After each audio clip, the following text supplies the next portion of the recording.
Are we live? Are we live? Let's see. It looks like we're live.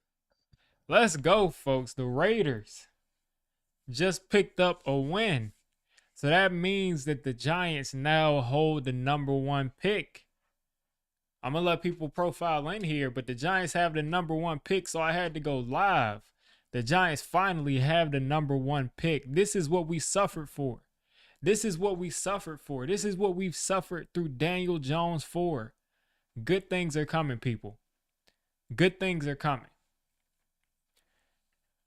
Good things are coming. The Giants have the number one pick in the NFL draft, and they're not giving it up. They're not giving it up. The Raiders just fumbled the number one pick. They just fumbled the number one pick, man.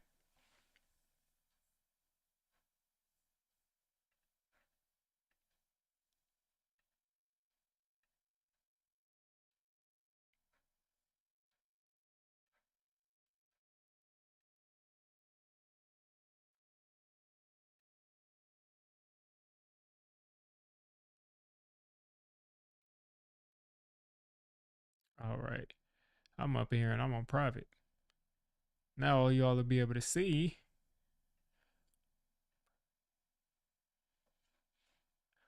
Boom. The Giants now have the number one pick in the draft. The Raiders fumbled it. The Raiders fumbled the number one pick. I was thinking they would not give it up. I was thinking there was no way they would get that number one pick up, especially when I saw Aiden O'Connell get hurt. Aiden O'Connell came back in this game, and man, my man Aiden O'Connell showed up for us. He showed up for us. He showed up for us. Aiden O'Connell, 257. Shout out to Aiden O'Connell, 257, 24 for 38. Shout out to Brock Bowers. You want to talk about Brock Bowers? You want to talk about, listen, you want to talk about giving thanks to somebody? Brock Bowers gave us, this is why I got on my Christmas sweater, because Brock Bowers gave us a Christmas present. Brock Bowers, 13 targets, 11 catches, 99 yards today. Brock Bowers is like a catch away from the rookie record right now. He's like a catch away from the rookie record right now. And every single catch went towards us making sure we got the number one pick. Every single catch. I mean, listen, I am so grateful.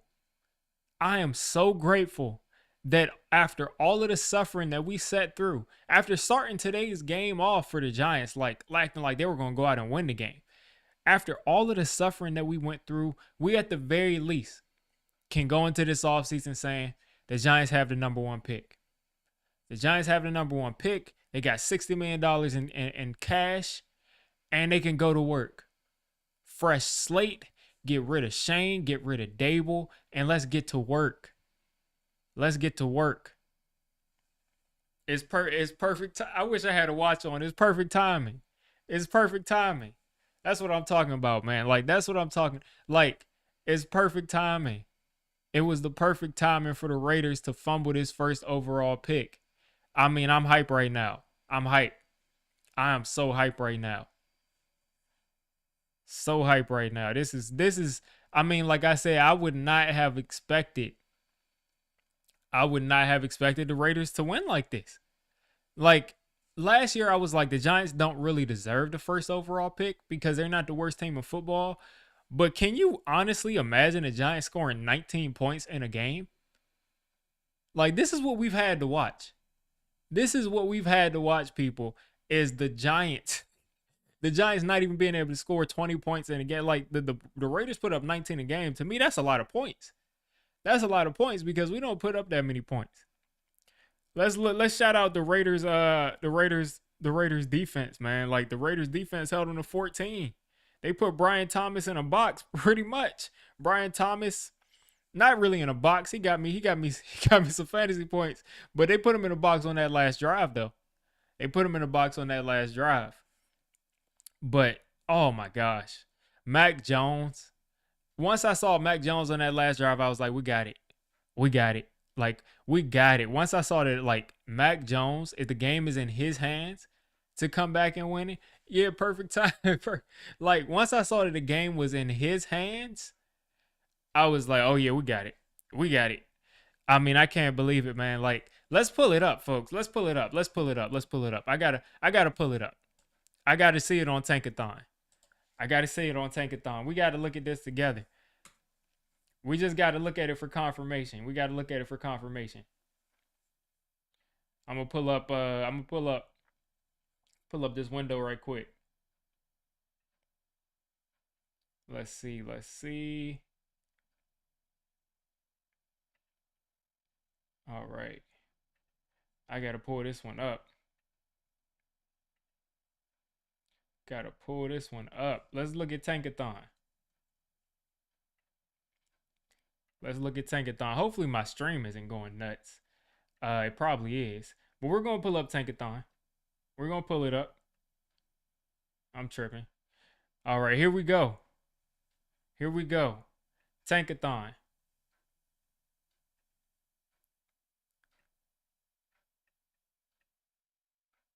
Here we go.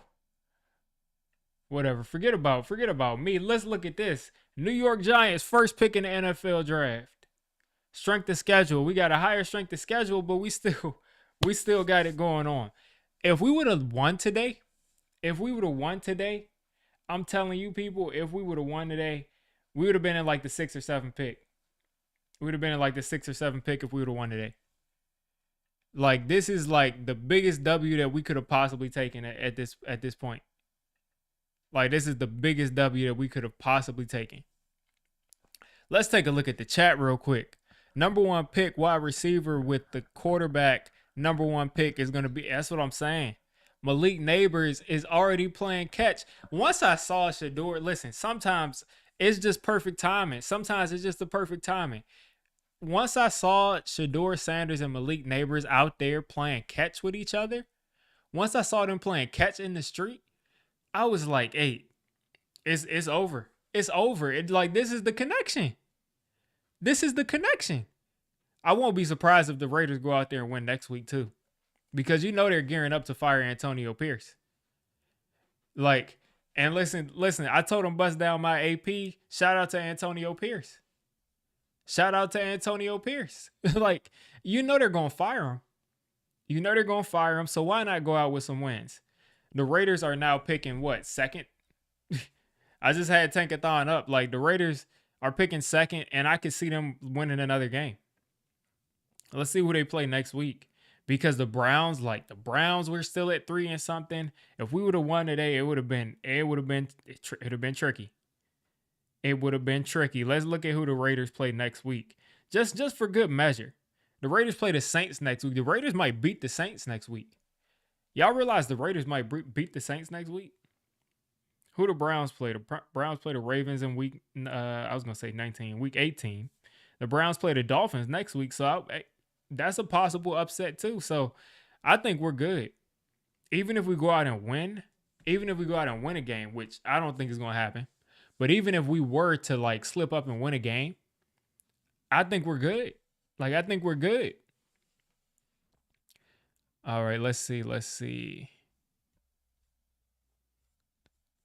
what we got. Raiders are at 6 now.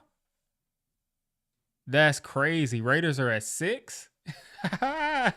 They just fumbled. They fumbled big time. Raiders are at 6. Yeah, they are. New England at 2. Jacksonville at 3. And I shared the whole screen and I didn't even look at it. I was just so excited. Jacksonville at 3. Tennessee at 4. Cleveland at 5. The Raiders are cooked. Aiden O'Connell better get that throwing arm ready, because Aiden O'Connell, you are the Raiders 2025 quarterback. That's what I'm telling. Like, Aiden O'Connell better get that throwing arm ready, because Brock Bowers and Aiden O'Connell already got chemistry. You might as well keep them there, because they're not getting Cam Ward. They're not getting Shedeur Sanders. It's over for them. It's over for them. That is nuts. I just don't see Philly going out there and I just can't see Philly going out there and winning. I mean, and benching their guys, because you got to think about it. Nick Sirianni is a petty guy, first off. And then second of all, I mean, who wouldn't want Saquon? Like, if you're Saquon, if you're a Saquon's teammate, if you're Nick Sirianni, who wouldn't want them going out there and trying to break the rushing record? Like, why wouldn't Saquon be trying to break the rushing record week 18? He just had another huge game. The entire league, every time Saquon coughs or sneezes, they always are coming out there saying, like, this is what the Giants gave up. Well, guess what? Saquon Barkley is at 1,838 yards, which is nuts. That's crazy. He's at 1,838 yards. He's got two more games. Let's see, rushing record. Because really the real record is going to be next week because the real record is going to be in one last game that he's going to have. So that's one thing. But let's pull up the rushing record. And I'm pulling it up on my phone because I'm on OBS. I'm not on StreamYard. So, it is what it is there. But let me pull up the rushing record. Eric Dickerson at 2,105. Guess what? Saquon Barkley right now is at 1,800 something. So he's 300 yards away, meaning he needs 150 one game, which he's going to go out there and get. Like, he's going to go out there and run for like $160 something. So at that point, he's going to be like 140 yards, 130 yards away from the rushing record. You really think that Nick Sirianni, or as Pat McAfee says, Nick Sirianni, you really think that dude is going to go out there, the guy who said, you really think that dude is going to put Saquon out there and not make him try to go for that record? Like, there's no way. There's no way. And even if they bench their starters, as long as we put Drew Lock out there, I'm telling you, there's going to be enough mistakes. There's going to be enough mistakes for us to lose that game. And then even then, I think at that point, in the last week of the season, I think at that point we'll still be like top 2. Just because I think some of these teams are going to win games. Oh, we got the first pick. You're saying it's not locked down completely. I agree, but at the same time, the Giants ain't winning. They better not. They better not win, because look at this. Like, they're 2-13 right now. New England is 3-12. Jacksonville's 3-12. Tennessee is 3-12. Cleveland is 3-12, and Vegas is 3-12.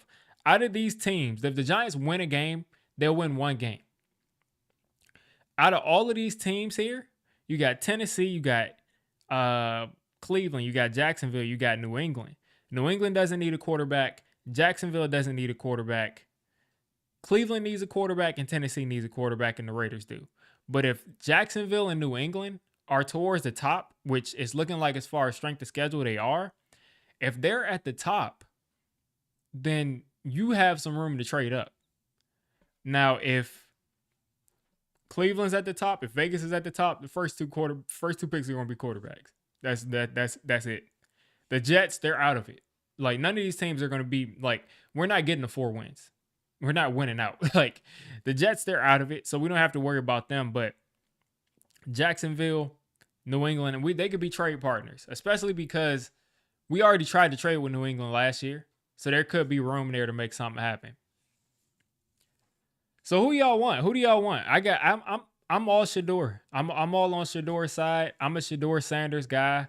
I think he's the better of the two, but I think Cam Ward is not far behind. So I'd be happy with either one, but I'm just happy that whoever is here, whoever is going to be here playing, as GM for the Giants, is going to have their pick. Like, that's what I wanted. I wanted them to have their pick, whether it be a new head coach, new GM. I want them to pick the guy that they want. I don't want any excuses. I don't want to hear about, in 2026 or 2027, the Giants really wanted this guy, but they couldn't get him. So this is why we should give them a nut. Like, we're going to get exactly who we wanted, the number 1 pick. Deion Sanders, I didn't even make a video about that, but Deion Sanders has already come out and said, like, the Giants aren't going to trade that pick. Like, they're not going to trade that pick. And he's seemingly fine with it. So all of the noise about him not wanting Shedeur to come to the Giants is just noise.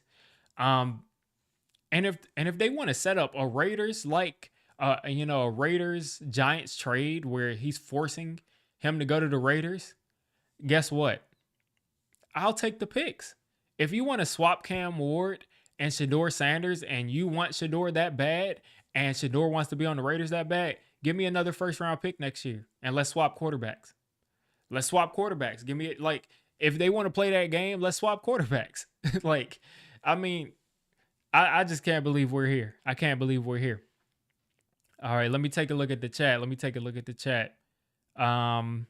These conversations disgust me. I know. I hate even being in a situation where we're like, obviously this is our worst season since 65. This is the last time we had the number one pick. And this is the most games that we've lost in a row. This is the most games we've lost in a row in our franchise's history. So this is the lowest point. And it's looking like it's going to go from 10 games to 11 games to 12 games. So this is the lowest point in our franchise's history. Jags and Titans play each other. Exactly. That's going to push one of those teams out. And I think one of these teams, the Browns, are in the division with Baltimore. So they're going to play a team with a lot of wins, which means their strength of schedule is going to go up. So the Browns are at 5.30, and they haven't played the Ravens this second time. So their strength of schedule is going to go up. So even if we get to 3 wins, I still think we be towards the top of the pack because Jacksonville and the Titans play each other. So, I mean, one of those two are going to have 4 wins. That's going to eliminate one of these teams.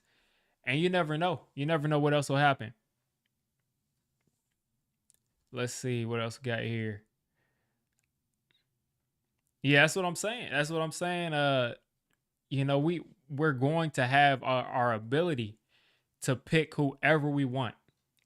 You want Shedeur Sanders? Go get Shedeur Sanders. You want Cam Ward? Go get Cam Ward. What I don't want to happen in this situation, what I did not want to happen, first off, is the Giants picking at 7 or the Giants picking at 6. Both quarterbacks are gone. And then they take a guy like Jalen Milroe. Or then they take a guy like Jackson Dart at 15. Like they trade back to 15 and take Jackson Dart. And then I'm like, okay, well, I mean, I wouldn't be too angry if for some reason we couldn't get those guys and we took Drew Allar, but Allar's back at school. He's going back to school.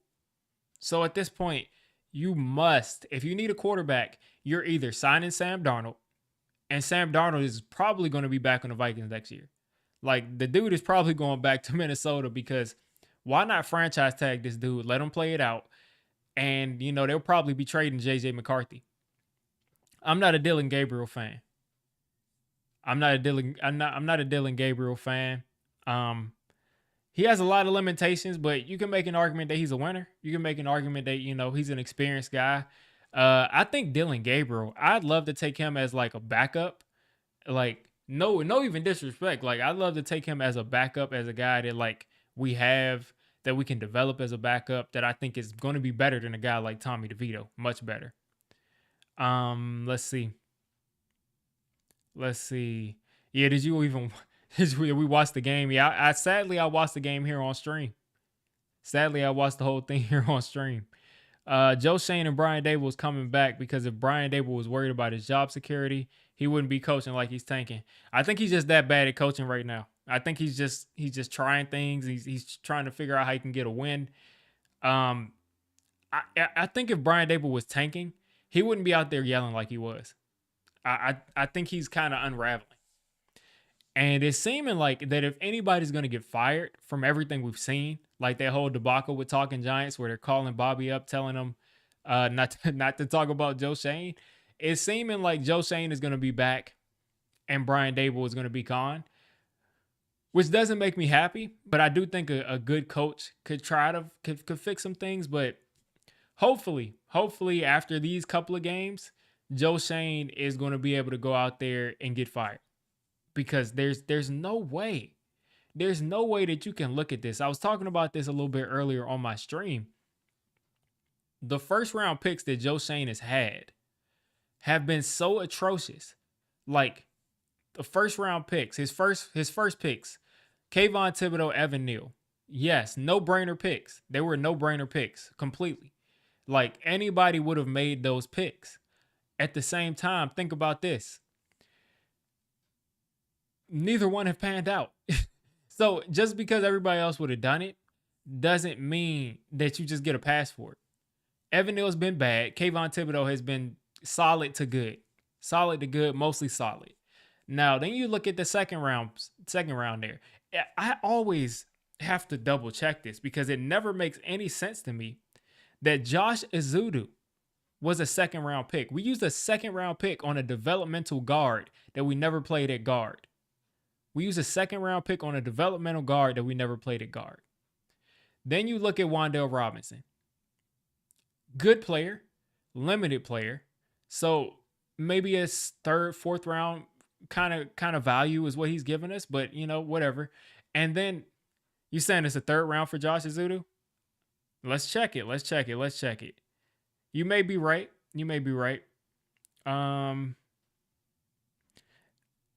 The reason I call it a second round pick is because it was the top of the third round. That's why I keep calling it that. So it was a third round pick, but it was right at the top of the third round, which to me is like if you take a guard in the third round, a lot of times that guard is starting. Like a lot of times that guard is going to start for you. And we got nothing. Like we got nothing out of Josh Ezeudu. And then we won't even play him at guard. We'd never even given him a chance at guard. So that's an issue there. And then you got the next year, you got Deontay Banks, who looked solid, who looked like he was going to be good and then falls off. And then you got, I keep wanting to call him Weston Richburg because we took him in the second round. We got JMS, who's good, like solid to good, or probably more on the other side of like below average to good, below average to average. And it's just like out of your second round picks, and first round picks and even third round picks, what do you have to show? Like, where are the impact players? Now you got Malik Neighbors, which was a no-brainer, in my opinion. I think Malik Neighbors is the best receiver in the draft, and he's looking like it. Brock Bowers is turning up. He's at tight end, though, but you got Malik Neighbors. So that was a good pick, obviously. And you got Tyrone Tracy, which I think was a really good pick. And I forgot who specifically. I thought they kind of attributed somebody with that pick. But either way, I thought that was a good pick. And it makes you just think, like, where was this the first 2 years, first off? And then when you look at our second round pick, I'm not too high on Tyler Nubin. Yes, he comes in and hits people. That's great. That's great. Yes, he comes in and hits people. But at the same time, he's not doing the covering that I would expect. He's not doing the covering that I was expecting coming out of college. He was a ball hawk. He was a guy that was always in the right spot. And this year, he's always been in the wrong spot. A couple of plays that people have blamed on Deontay Banks, it's been because Tyler Nubin was in the wrong spot. And Tyler Nubin just didn't get enough depth, or he couldn't close the gap. So it's like his picks have not been... We gotta get impact players. Now I will say his free agency has been much better than Gettleman.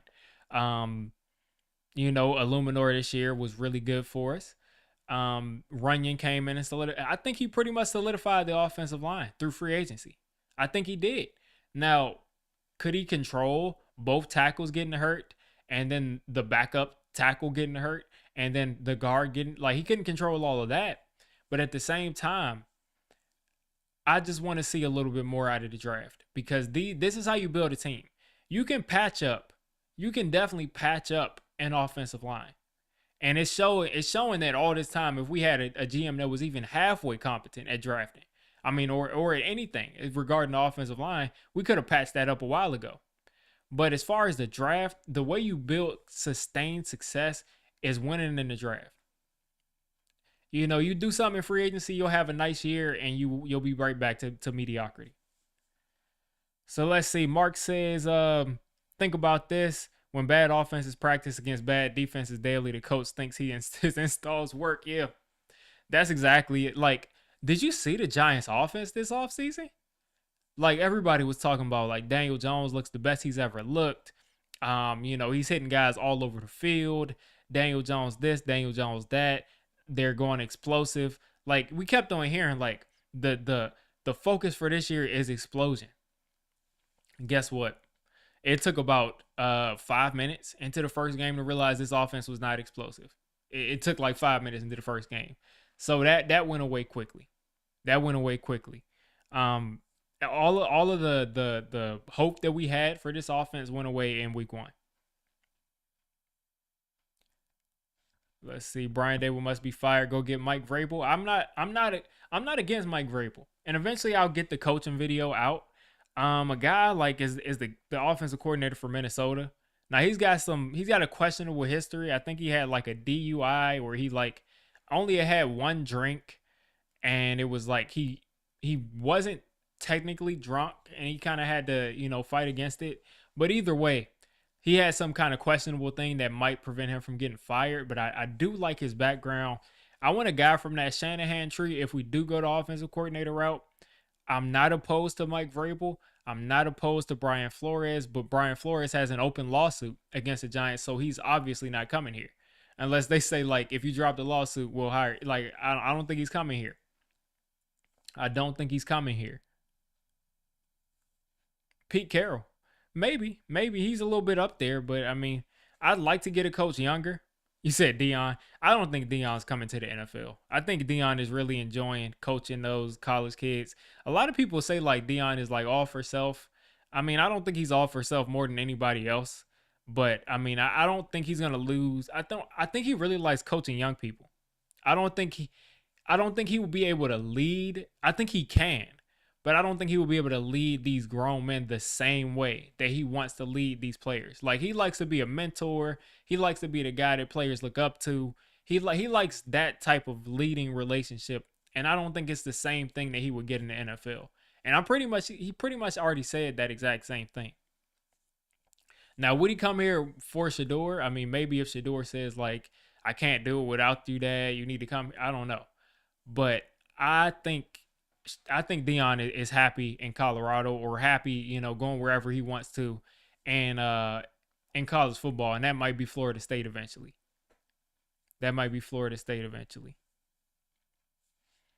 Offensive coordinator from the Lions. A lot of people are saying like, why would Ben Johnson want to come here?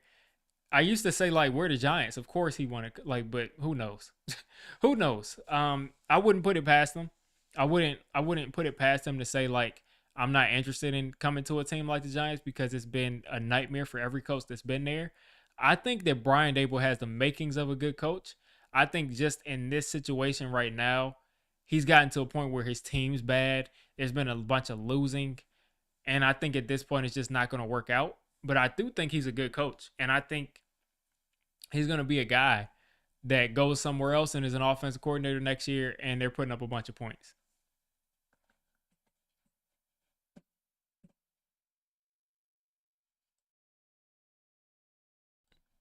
LT should be defensive coordinator. I don't know about that.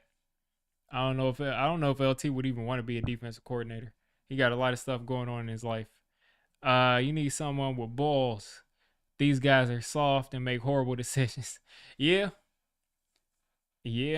I mean, this thing with John Mara and like the choir boy thing, like at some point we've got to get away from that. Like at some point we've got to get away from that. And that's why I want Shedeur Sanders on this team so bad, because he's so unapologetically himself. Like he's so unapologetically himself. He's going to throw his watch up. He's going to be authentically himself, and he's not a guy that is just falling in line. And I think the Giants need that in the worst way. We've tried this guy, he's the first. Well, they're always going to be the first guy in, last guy out. You hear that about Shedeur, and that's something you want. But you don't want just another choir boy. Like, we've tried that. You do not strike gold with Eli Manning. You don't find Eli Manning multiple times in a lifetime. Like, you don't find Eli Manning for Eli Manning to be as mild-tempered and as mellow and like his personality and lead a team to 2 championships against the greatest quarterback of all time. Do you really think that, let's just pick a guy that reminds us of Eli and just throw him out there and just see what he does? Like, that's not going to happen twice. That's not going to happen twice. You have to find somebody with some fire. And Daniel Jones had more fire than Eli, but not enough. Not enough. And he's just not a, first of all, he just wasn't ever a dominant player at any level. He wasn't dominant in high school. And listen, all love to Daniel Jones. I hope he can find himself. Hopefully Sam Darnold goes to another team. Daniel Jones gets a shot next year and he like looks amazing. And he balls out. He has the best season of his entire career. But at the same time, Daniel Jones was never a star player in high school. He was never a star player in college. So why do we think he will be a star player in the NFL? How many times do we see that? Now, we do see where they say like a guy was in high school and he was like a 1-star or 0-star recruit like Cam Ward. But guess what? Look at Cam Ward right now. Like, he's balling. He looks like a star player. He's going to be a guy that's going to go in the top 2 picks in the draft. So, I mean, like, we got to use our head here. We cannot keep trying to look for Eli Manning. Like, do you think Phil Simms was as mild-mannered and, like, mild-tempered as Eli Manning and Daniel Jones was? Do you think Phil Simms would just be, like, there's no way. There's no way. Yeah, Jake, I feel bad for you at this point, Jake. Like, as a Raiders fan, like, I don't know how that'll feel because we were close to that today because the Falcons game started off with the Giants going up 7-3 and they were looking like they were going to go up 14-3 until Drew Lock showed up and did his thing. Drew Lock did his thing and threw a pick 6 and it just broke the game open. But I mean, I don't know. That has to feel crazy to be feeling like you were pretty much a shoe-in for the number 1 pick and then you're picking 6th or 7th. Like, that's just uncalled for. That's just uncalled for. And then it's Brock Bowers looking like the best tight end in football. And at the same time, like, you're mad because he's losing you out on the quarterback to throw him the ball.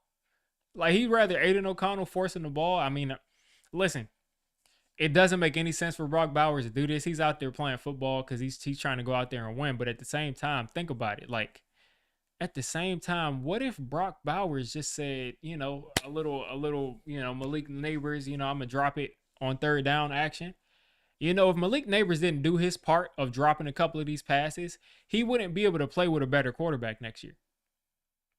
So, what if Brock Bowers went out there and just dropped a couple of Aiden O'Connell passes? Nobody will be mad at Brock Bowers. Just like nobody's mad at Malik Neighbors like that. Like, nobody be mad at him. Oh, yeah, no, Craig, you're 100% right. Daniel Jones, there was hype around Daniel Jones. And that's something I'll stand on forever. Is there was hype around him because he's a guy that's 6'4", 230. He's a guy that could make, at that point, it seemed that he could make every throw on the field. It seemed like he might have lost a little bit after that neck injury. But he was a guy that had some talent. Now, he didn't have a super arm, but he could make pretty much every throw. He was a smart kid. He went to Duke. He had athleticism off the charts. I mean, the guy ran a 4.8, but you see him on tape. He's clearly one of the faster people on the field. I mean, he had a lot to work with.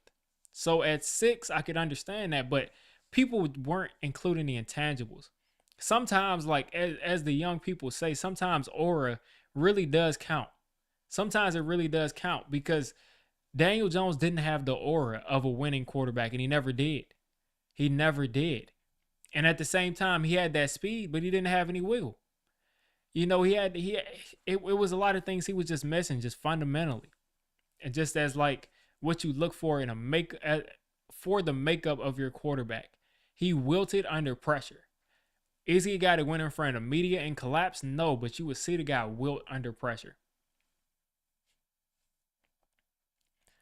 I'm definitely not overlooking Cam Ward. I think like I said, if Shedeur Sanders for me this draft, if he's 100, then I would say Cam Ward is a 92. Like, there's not much difference. Like, wherever we go, I'm happy. I'm happy because at that point I know we got the quarterback that we wanted. Yeah, I mean, Daniel Jones is so smart.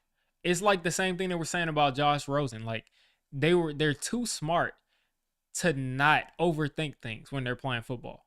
There's too many things in their head. Like, there's too much in their head. Like, sometimes you got to be able to just go. Just go and just not think about it. You said we dumb if we think Sanders is better than Ward. Hey man, listen, it's preference, man. It's preference. I'm gonna tell you why I like Shedeur Sanders better than Cam Ward. The first thing is the pocket presence. I think Shedeur Sanders in the pocket he probably has some of the best pocket presence that I've seen, and this was only 2 years ago. But both of these guys really stood out to me as far as CJ Stroud and Shedeur Sanders in the pocket, and I think Shedeur even more than CJ Stroud are just great at maneuvering the pocket and not even having to break the actual pocket. And that's because he's been training with Tom Brady since he's been in high school.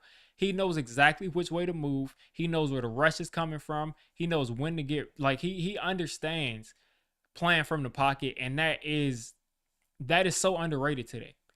Because not only does he understand playing from the pocket, when he breaks the pocket, he's also able to do that stuff. He's also able to throw off balance. He's also able to, he can pretty much do everything on the field. With Cam Ward, he's going to give you more of that outside of the pocket backyard football, throw it off of one leg, 50 yards downfield to a guy in the back. Like, if we get Cam Ward, it's going to be a guy that, like, consistently is, like, doing crazy stuff where we're like, that's a highlight that's going to be on ESPN. If we get Shedeur Sanders, I think it's going to be more consistent. I think he'll be more efficient of an offense. And I also think I think his play style is easier to replicate because the only people we've seen that play as well as Pat, like as far as Pat Mahomes and extending the play, there are a lot less guys who can play as like wild as he can.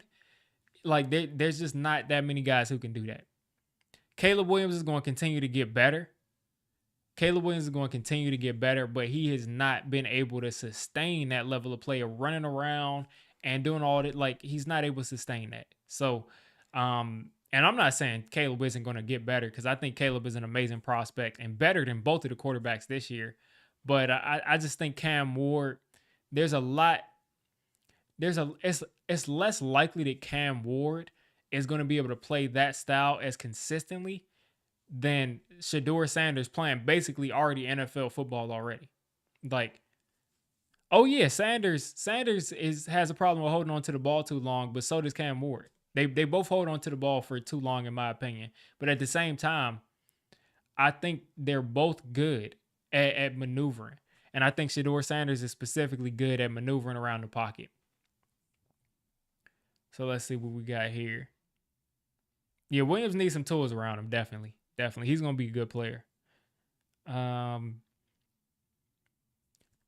I think this offseason I'm looking for an offensive lineman. I'm looking for a guard. Aaron Banks from the 49ers is a guy I'm looking at. And I would say bring back Aziz as your third edge rusher. You can probably draft the edge rusher this year too. So I think we can do some stuff this offseason and not spend a bunch of money. I think the money you spend is pretty much going to be on bringing back a couple of guys that you want to bring back just to give your team some support and stability, and then bringing in a guy like Aaron Banks. I like Restrepo. I think he's a good player. Would I trade back with the Raiders for pick 2 and their first rounder next year? Listen, I kind of already talked about this. If it's basically already been debunked by Deion Sanders, like he would not have any issue with Shedeur going to the Giants. But if for some reason he wanted him to go to the Raiders, and the Raiders were like, we need Shedeur on the team, and they have Cam Ward, swap the picks, give me a first round pick next year, or swap the picks, give me a second. I mean, I'll take the picks because I think between these two quarterbacks, it's splitting hairs. I really think it's splitting hairs. So if you're so strongly on one side, of the the quarterback fence, then if you by all means, if you want to swap quarterbacks and give me some compensation, then go ahead. Please do it. Like, please do it. But one thing I'm not going to do is let Deion Sanders, if he did have that perspective, I'm not going to let him bully me out of who I'm going to take without me getting some compensation. I disagree, Benjamin, but, it is what it is, because who are you looking at for 2026? Because Arch Manning isn't confirmed to come out, and Arch Manning hasn't played that much football, but Who are you looking at for 2026? Because I mean, a lot of the guys in 2026, what do you got? Not Will. What am I talking about? I just read them in the comment. But a lot of times, you're gonna probably be looking at Drew Allar. His stock is probably gonna rise. You're looking at Quinn Ewers. He's gonna come back next year because he's gonna be a senior. You're looking at let's see, Drew Allar, Quinn Ewers. And he's already a senior. I think he's going to have an extra year eligibility. It's going to be basically a bunch of retreads that weren't good enough to be at the top this year. Like, it's going to be a bunch of retreads, in my opinion. Like, I don't see anybody that's going to be coming out that's so much better than what we have in this draft. Now, if you say you want to wait for Arch, again, how much football have we seen this guy play? And then second of all, you're gonna wait 2 years to draft a quarterback. You might as well draft one, and if they're that bad, then you'll be in position to go up and get Arch. Because how many times? The last time the Giants got the number 1 pick is in 1965. So to think that you're going to, if Arch is the guy that you all think he is, do you really think whoever has a number 1 pick, because it most likely won't be us? Do you think whoever has that pick is gonna give up Arch Manning? If he looks like the guy that we've been crowning him as since high school, like since we saw him as a freshman in high school. And I remember we saw this dude as a freshman in high school and we were like, okay, we just got to count down into him. And that's what I'm saying. Garrett Nussmeier, Drew Allar, like those guys were going to go in the 2nd and 3rd round this year. They're going back for a reason.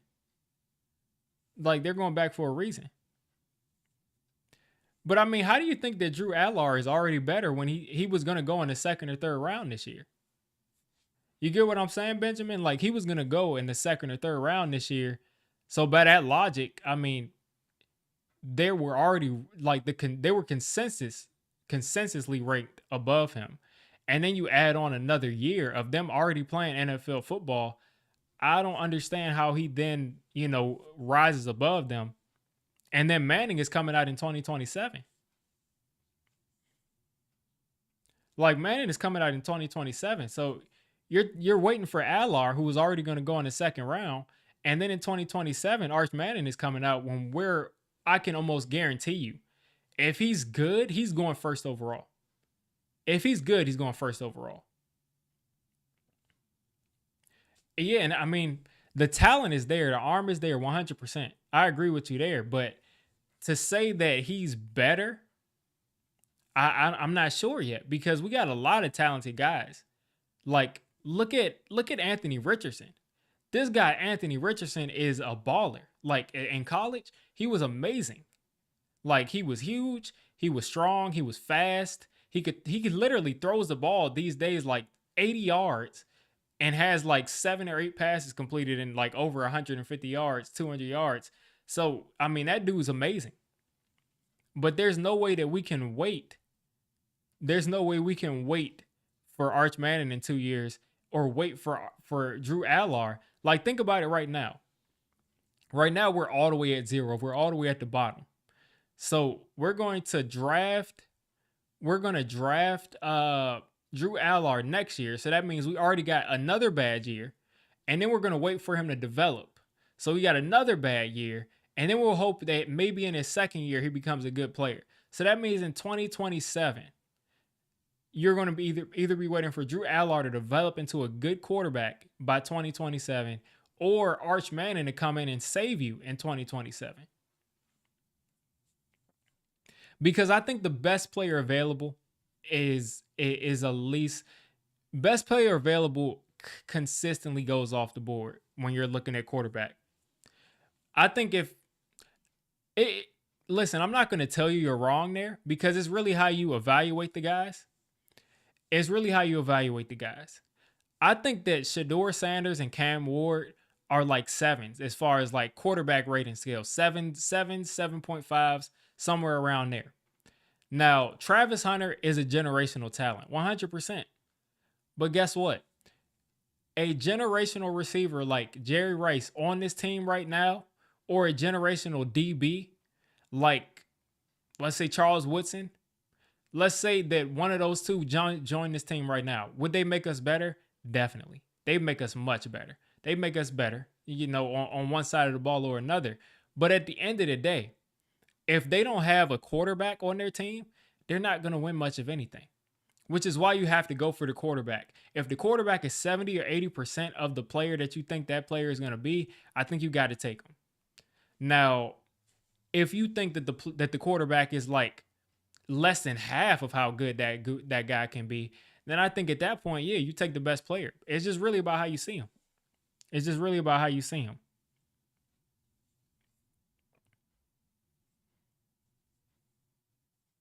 It's just really about how you see him, in my opinion. Yeah, the second pick usually does better, but we'll find out. We'll find out. Um, I think Shedeur Sanders and Cam Ward are first round quarterbacks in most drafts. Like if you wanted me to rank them with last year's quarterbacks, I'm gonna go Caleb Williams 1, I'm gonna go Jaden Daniels 2, I'm gonna go Drake May 3, and then I have Shedeur Sanders and Cam Ward, and then I'm gonna add in JJ McCarthy, not JJ McCarthy. I'll probably put Penix. Probably in between those two or right with them. I think they're right where Penix goes. And if a quarterback is like a guy that you would take 6th or 7th overall, I think you take him and you don't. There's no issue with taking him first overall. Travis Hunter's gonna run a 4.3, 100%. He's a 100% running a 4.3 at least. And Bo Nix is balling out too, so it is what it is there. How can you say Caleb is better than Jaden? I'm not saying he's better than Jaden right now. I'm saying if you want me to rank them as prospects. Me as an LSU fan, I wanted Jaden Daniels here more than anybody else, but just as prospects, just my bias out of it, I would say that Caleb Williams had more tools than Jaden Daniels. Jaden Daniels, watching him last year at LSU, he did a lot of taking off and running after his first couple reads. So that was a concern there for how that would work in the NFL, but he's been adjusting really well. He's been adjusting really well. So, I mean, that's just my opinion there, but I had them up there at the top. I had Drake May a little bit after. And then I think after that tier, which I think are like A prospects, I would say Caleb Williams is like, you say he won no meaningful games. Yeah. Caleb Williams has some issues there, but I think just looking at his whole body of work, I think Caleb Williams was a generational prospect. And he started to kind of fall off, but I think his hype from the years before, I think that kind of kept him up high because the tools are there. Like if Caleb Williams goes out there and if whatever clicked for Bryce Young, because I don't think Caleb has even played bad, but whatever clicked for Bryce Young, if that same thing happens for Caleb Williams, the league is in trouble because that dude has a tool set. Like he can throw the ball a country mile, as Booger McFarland would say. He can make guys miss in the backfield and make ridiculous throws. He can play, like he can do it all. But it's just all about it coming together. I would love Kyron Lacy on here. I love Kyron because I'm starting to see Kyron Lacy as like a 3rd round prospect, and I think that dude is a monster. I mean, I just don't get it. And so hopefully, if he's there in the 3rd round, I would love to snatch up Kyron Lacy in the 3rd round, even in the 2nd round. But I don't think they'll take him that high. No, you definitely don't have a generational prospect every year, but I don't think there was a generational prospect in 2020. What was it, 2023? Bryce Young or CJ Stroud, I don't think either one of them were generational prospects. The year before that, you had, can't remember. But yeah, there's not a generational prospect every year. I don't see one in there every year. I just think Caleb Williams, I would say you got Andrew Luck, you got Trevor Lawrence, you got Caleb Williams. I might be missing somebody as a prospect, but I think Caleb will be in 3rd place behind Andrew Luck and then Trevor Lawrence and then Caleb Williams. But I think those three are there. Of course, Peyton Manning, that was a different era. But I mean, as far as like the last like 10, 15 years, I think I think those are your generational prospects. And to be fair, I mean, you could kind of say Trevor Lawrence is in that same era as Caleb Williams, but they were pretty spaced out. Now, I think your generational prospect in this draft, I think you have two. I think you got two because like it switches positions. And when I say generational, I mean a guy that is so good at football or so athletic or so has the tools that like you usually are only going to see in a generation, but sometimes you get two of them in the same generation. Like it's like saying that I can't even think of something. It's like saying like let's see. I can't even think of it, but there are some times when you have multiple good players, multiple generational type players in the same generation. It's more of a figure of speech. Now, if you want to select one, I mean select one, but I think you've had Andrew Luck, Trevor Lawrence, Caleb Williams. Now, what they did in the NFL, that's two different things. But as far as prospect, I mean, I think that's different. Travis Hunter is clearly your generational guy this year. No one has done what Travis Hunter is like. It's been a long time before like, and this is really maybe the 30s or 40s, like when a guy was literally playing both positions the whole game. I mean, this is a long time. So Travis Hunter is generational from that perspective, and I think your other guy is Aston Genty because he's just that dominant as a running back. Like you don't see a guy going out there and rushing for what he was doing this year. You just don't see it. So I mean, we can get nitpicky with the whole generational thing, but I mean that's just how I see it. That's just how I see it. If I think a running back is generational, that's what I'm saying. Like Saquon, a running back generation is you got Saquon in 2018, and this is what 7 years later. You got Genty. I think Genty is the best running back since Saquon. For me, generational means there hasn't been a guy in the last 6-7 years that you could say it touches this guy. That's my point when I say that. So I mean, it is what it is there. But Travis Hunter is no debate there. He's like hands down. Mahomes is the closest generational you can call any player in the last 10 seasons. Yes, as far as his tool set, but nobody thought that. I mean, maybe you did. Maybe you and Ben McAdoo. And I'm not even talking trash. Like maybe you and Ben McAdoo saw it, but a lot of people did not see Patrick Mahomes, his tool set, the way he was playing at Texas Tech, like the way that he was playing. They did not think that would translate because we've seen a lot of that in college. They did not think that would translate to the NFL. They just didn't think it would translate the way that it has. Now, he did have amazing tools. Like, the dude can throw the ball almost out of the stadium. But people weren't expecting that. People weren't expecting this. Now, I will say when I saw him get into the NFL in the preseason and I saw him like actually playing meaningful football, I was like, you were screaming for the Giants. Listen, I wish they would have listened to you. I wish they would have listened to you because I wish they would have listened to you and Ben McAdoo. Because if we would have had this dude, I will tell you that when I saw him in the preseason, I was like, oh, this dude is a problem. Like, this dude is a problem. But, yeah, we missed out on that. You said that's Cam Ward? That's what you think about Cam Ward? I mean, listen, I'm happy with either one. No, Bijan Robinson is good. Bijan Robinson is good.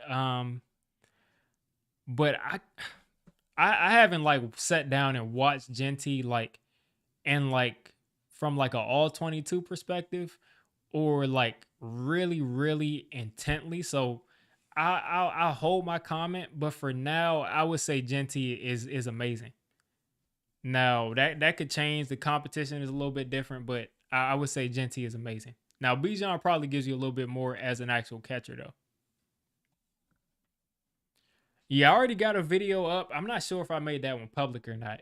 That's not public. That's still on the member side of my channel. But I got a video up about Cam Ward. I like his game. I like the release. I like his game a lot. Like I say, he's well worth the first overall pick.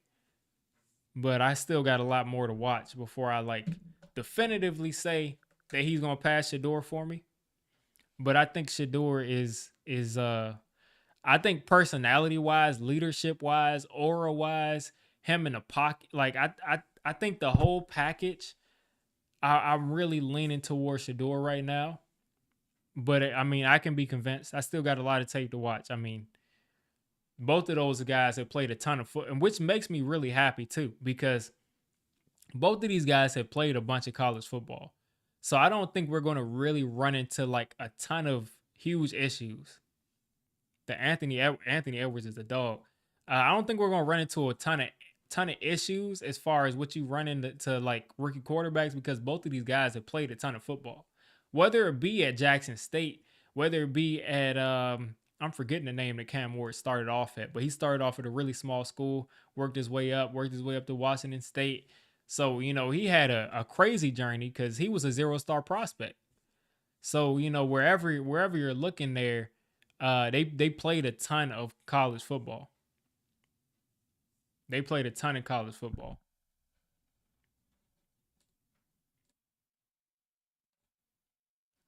Let's see.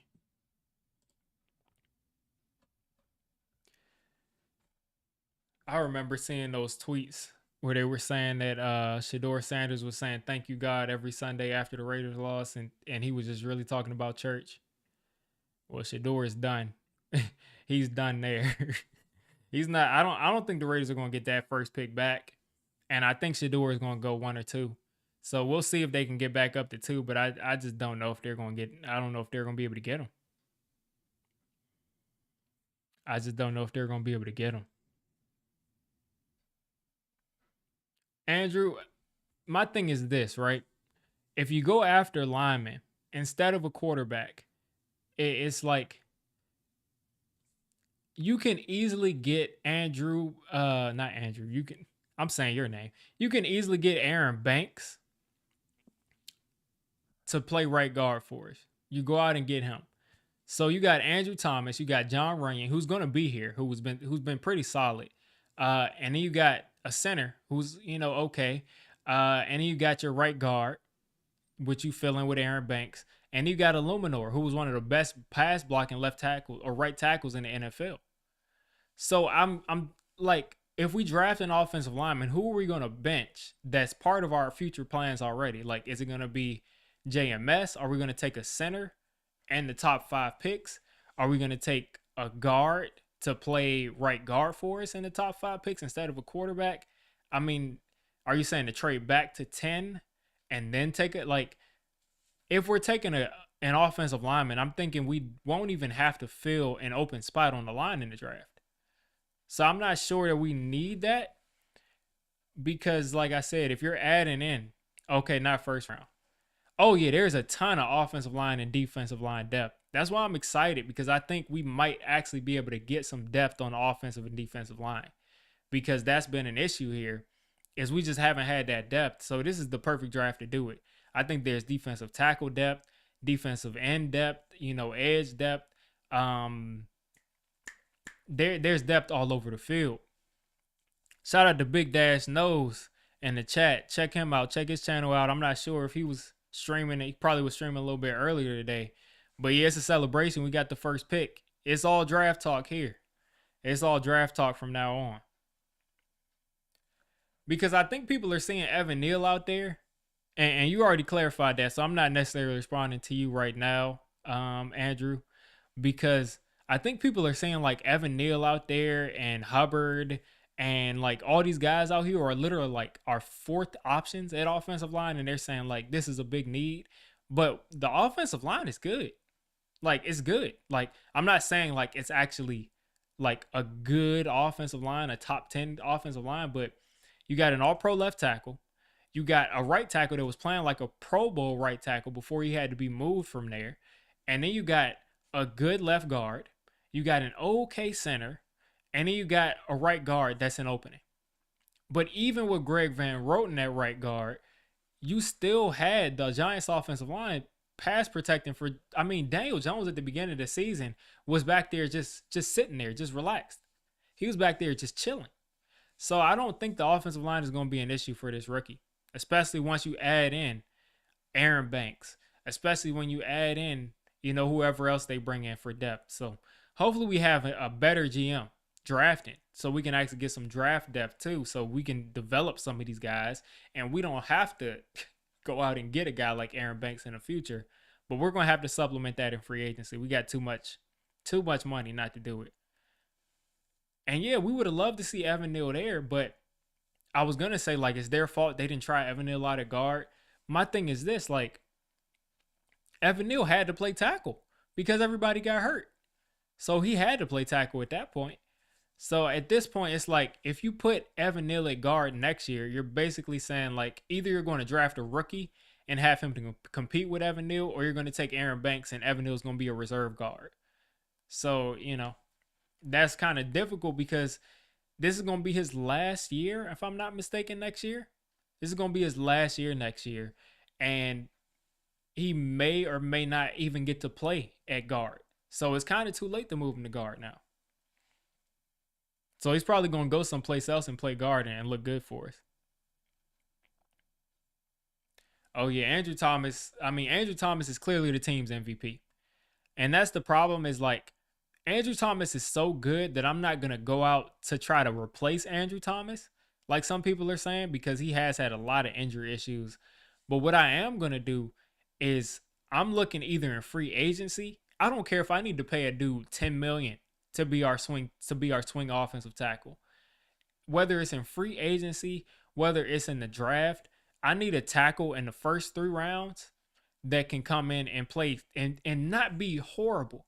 If we can get that, we're good. If we can get that, we're good. Oh, yeah, Evan Neal did his thing. Evan Neal did his thing. He did what he always does. He dove at a guy's ankles and missed the whole person's body and caused Drew Lock to get his pass tipped and intercepted 4 times. Like, Evan Neal was doing his thing. I'm telling you, man, Evan Neal really stepped in it when he came out, because Giants fans still liked Evan Neal as a person before he came out and said that thing about flipping burgers. But ever since he said that, man, it's been a wrap for Evan Neal.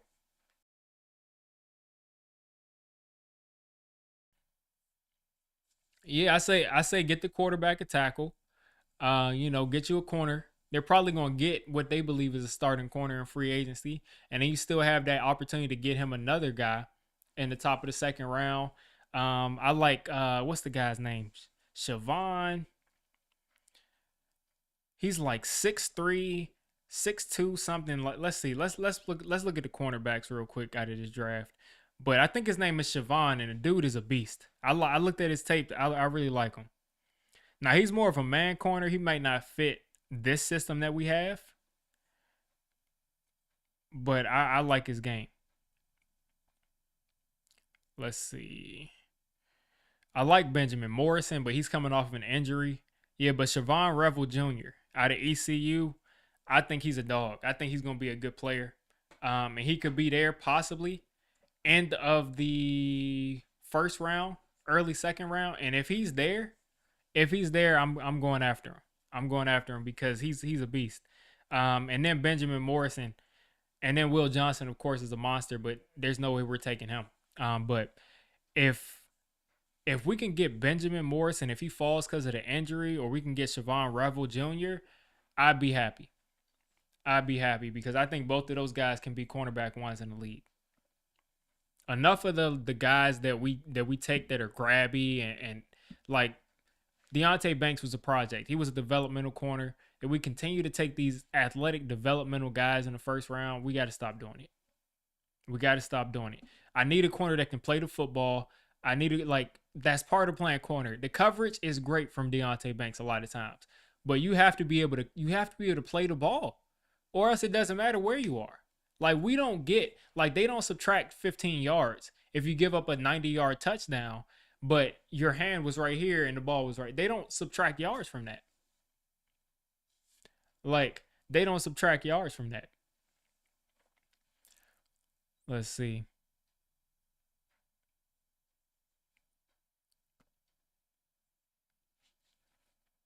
The Raiders caused them to lose interest in the NFL. I feel for you. I feel for you. I feel for you. The Raiders fumbled it. There's no excuse for that. There's no excuse for it. Like Antonio Pierce at this point, I know he's smiling real hard because I know they're gonna scapegoat Antonio Pierce. He's gonna get fired. And maybe you come here and be the defensive coordinator. I'll accept you here. Like that'd be great. Yeah, but I know they're gonna scapegoat him. They're gonna go out and get a new coach. Um, Too bad they're not gonna have a top two pick. I don't know where they go. I don't know where they go from here. I mean, as a Raiders fan, if that's you, Warriors for life. If you're a Raiders fan, I mean, where do y'all go? Like, are y'all gonna be looking at Kirk Cousins? You think you'll reach for Jackson Dart? Like trade back and reach for Jackson Dart. Good thing there are some really good players. Like, if you do miss out on a quarterback in this year, and like that's devastating. But at the same time, there's some good players in this draft. You got the guys from Michigan. You got Will Johnson. You got my guy Mason Graham. You got a lot of really dominant type players this year. So if you miss out on a quarterback, at least you can because I'm just thinking of like Mason Graham on the same D line as Max Crosby. That's nuts. That's nuts. At least you can actually fill out the trenches there. Just like Mason Graham next to Dexter Lawrence would be crazy. Abdul Carter coming out. Yeah, you got some good players. You got some good players that are going to be there. But it would have definitely been good for y'all to get a quarterback. And I'm thinking Kirk Cousins is washed after the Achilles too, because it's just the fastball is gone. The fastball is gone. They can get Dylan Gabriel. Yeah, man. Like I said, like Dylan Gabriel, I think can be a good player.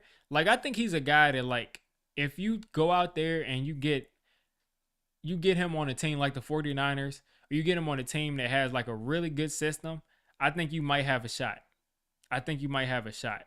But looking at this guy's height and weight, I mean, let's pull it up.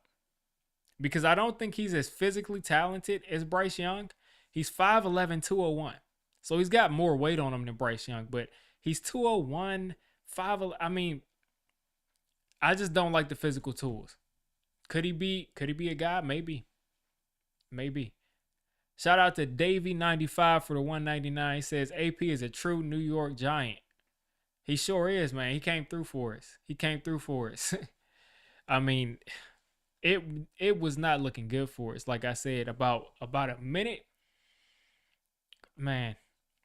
Not a minute in, but a couple minutes after we got into that end zone, and it was 7-3. I was like, the Giants are gonna win this game. We're gonna be picking seventh. The Giants are gonna win this game. We're going to deal with more of this. We're gonna bring in Kirk Cousins in the offseason, and he's gonna play like trash. I was like, we're going down this road again. And I completely agree with that, Big Dash. I definitely agree with that. I really think that a lot of these guys who shut it down would not have shut it down if we were competing for a playoff spot.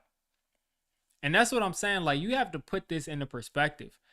The Giants, like, people really keep it. To me, at this point, this is kind of like gaslighting. Because every time I get on Twitter these days, I'm seeing people say, you're watching this team and you think that a rookie quarterback is going to save the day. First off, if you're expecting a rookie quarterback to immediately change the world, then I mean, I don't know what you expect there. The second thing is, this is not the team that the rookie's going to play with. Do you really think that Muasau is going to be your starting middle linebacker and Ty Summers is going to be the other one? Like, do you really think that the starting defensive tackles are going to be practice squad guys? Do you really think that the starting offensive line is going to have Chris Hubbard on it and Evan Neal? Do you really think that? Like, do you really think that the roster that's out there right now after like 50 injuries is going to be what's out there when the rookie's out there? And do you honestly think that the Giants aren't going to use any of the $68 million that they're going to have and they can make some more moves? Do you honestly think that they're not going to use that money to improve the team? Like, let's use our noggins here. Are we really going to sit here and say that the team right now at the end of the season that's completely decimated by injury is going to be the team that they're going to, like, let's be real. Because that team at the beginning of the season was playing so well in spite of what Daniel Jones was doing at times, which were he was making some dumb plays. In spite of what he was doing, people were saying, we really are a quarterback away. Because they saw how well the defense was playing as far as not giving up points. And they saw the offensive line blocking. And they saw him missing wide open receivers. So let's not gaslight ourselves to say, oh, do you think that a rookie quarterback is going to come into this situation, which is the worst situation? Like, this is not going to be the situation. This is not going to be the team that the quarterback has. You can actually improve your team in the offseason. So I just had to get that off my chest because I'm like, let's not play dumb here. Yeah, we looked like we were gonna do something before that pick six. Banks is finished.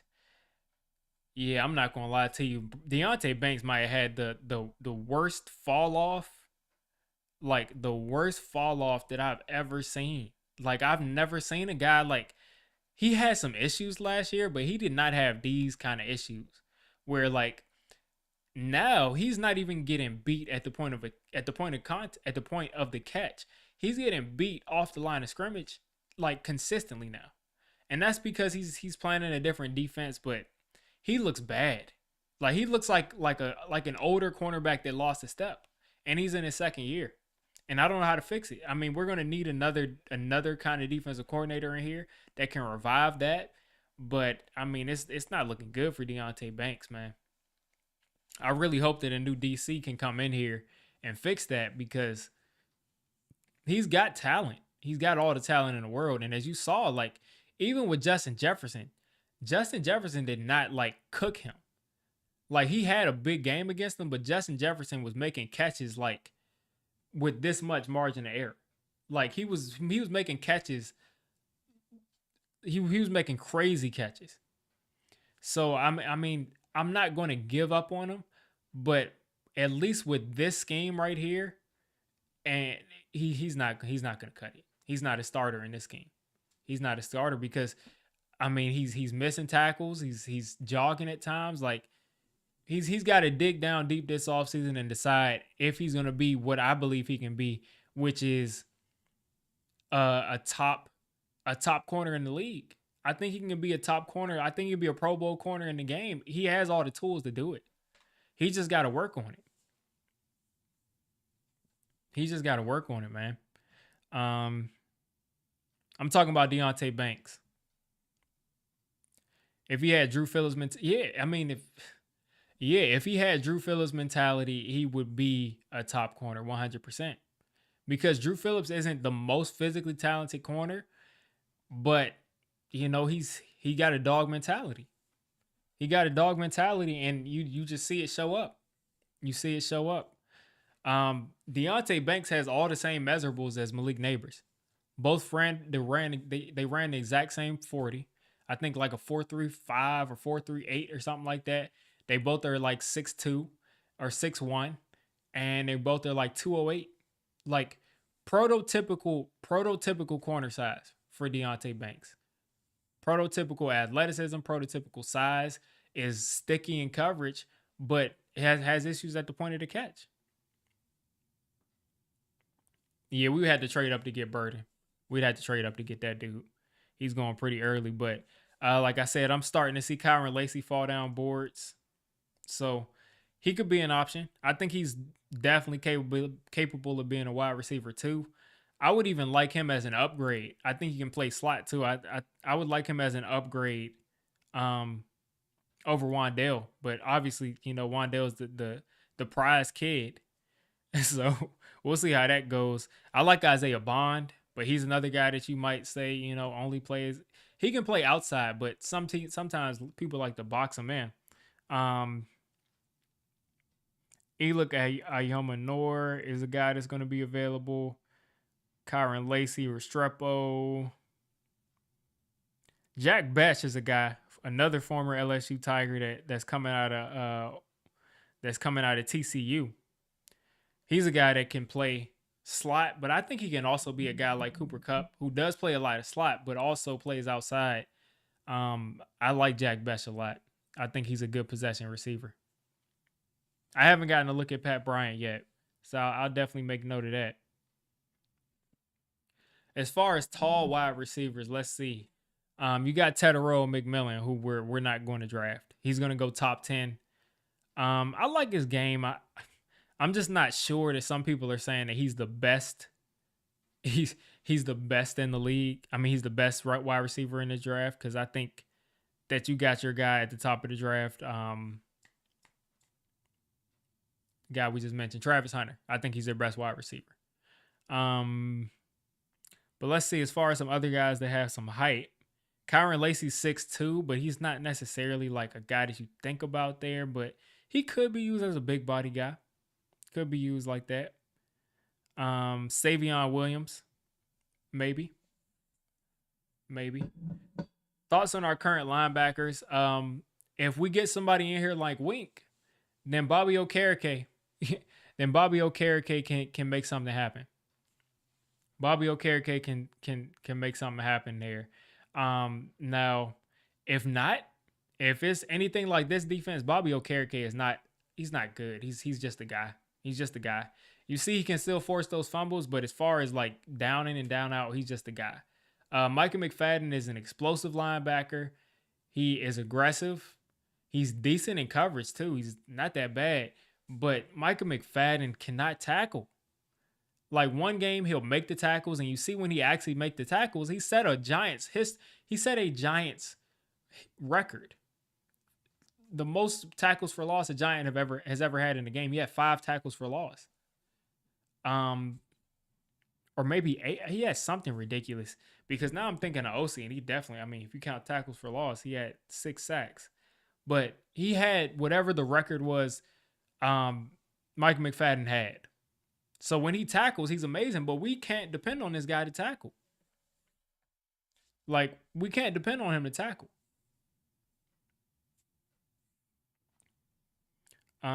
Let's see what else we got here. I'm crazy. Not I'm crazy. Yeah, but I'm a Shedeur Sanders guy. It seems like we're pretty split though. It seems like it's pretty split down the middle. That people it's like 50-50. Half the people want Shedeur, half the people want Cam.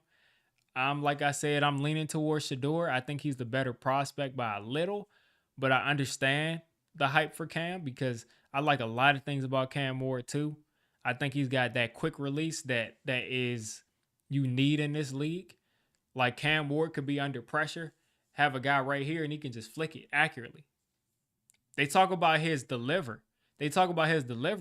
and say like it's too short, but at the same time, he can get it out so quickly and so accurately. Like they want to reframe his throwing motion, but I think it's working just fine for him. So that's another thing that I could kind of worry about is whoever drafts Cam Ward, are they going to try to put him back together as a quarterback? Like, are they going to try to say, like, this is what a quarterback looks like as far as, like, his throwing motion, his footwork, all of this stuff that he's going to have to clean up as far as his footwork. But are they going to try to reframe everything he is as a quarterback? Because if so, you can ruin a guy like that. You can completely ruin a guy. Let's see. If we draft Shedeur, we got to at least hire Coach Prime. Yeah, we're not hiring Coach Prime.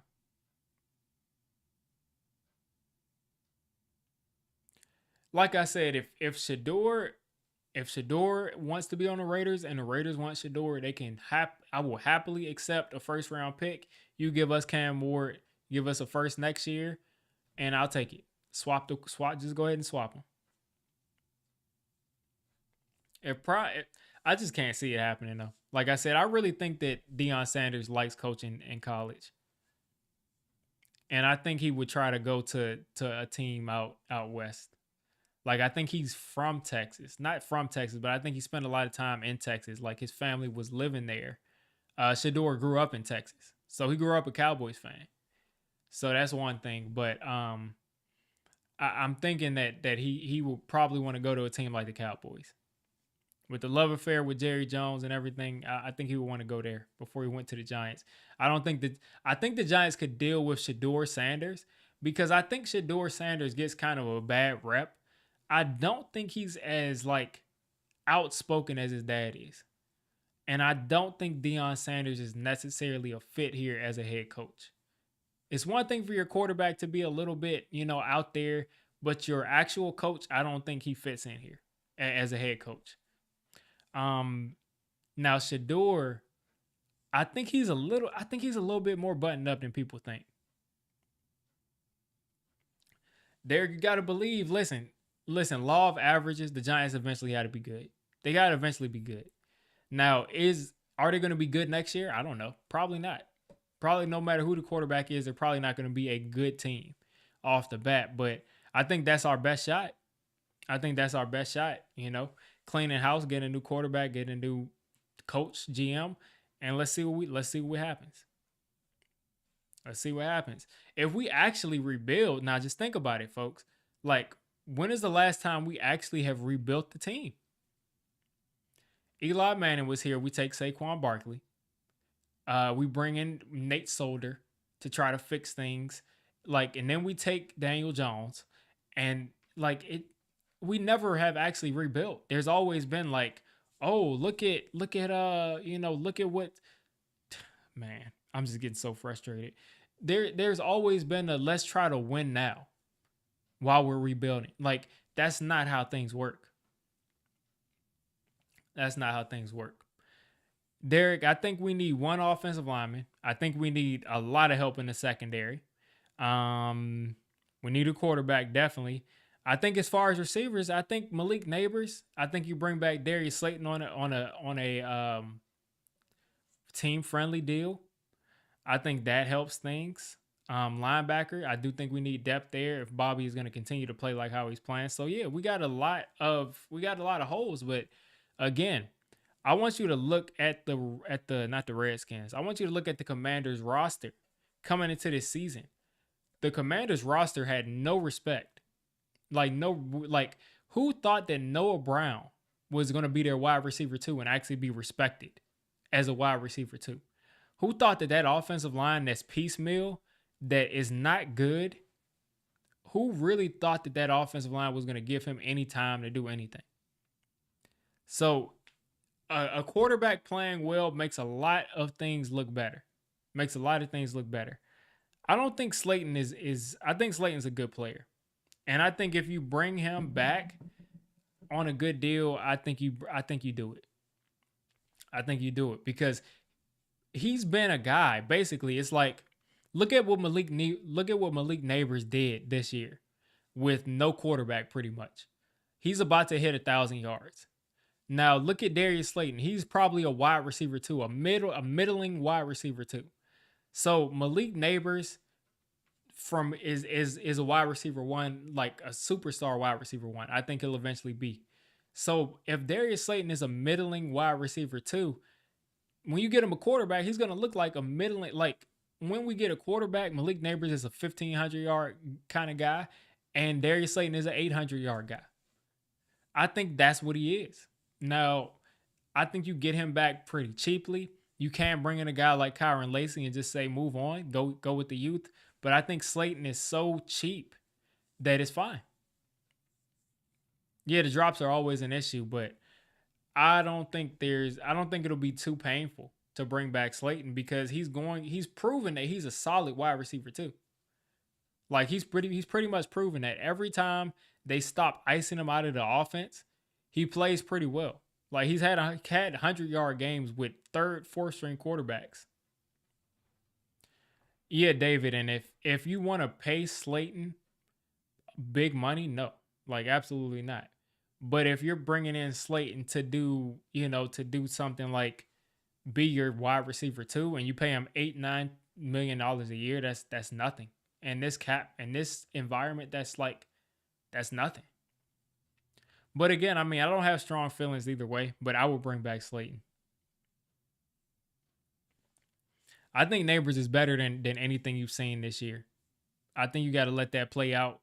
When he gets a quarterback in here and when he gets over that groin injury, I think he's better than what you've seen so far.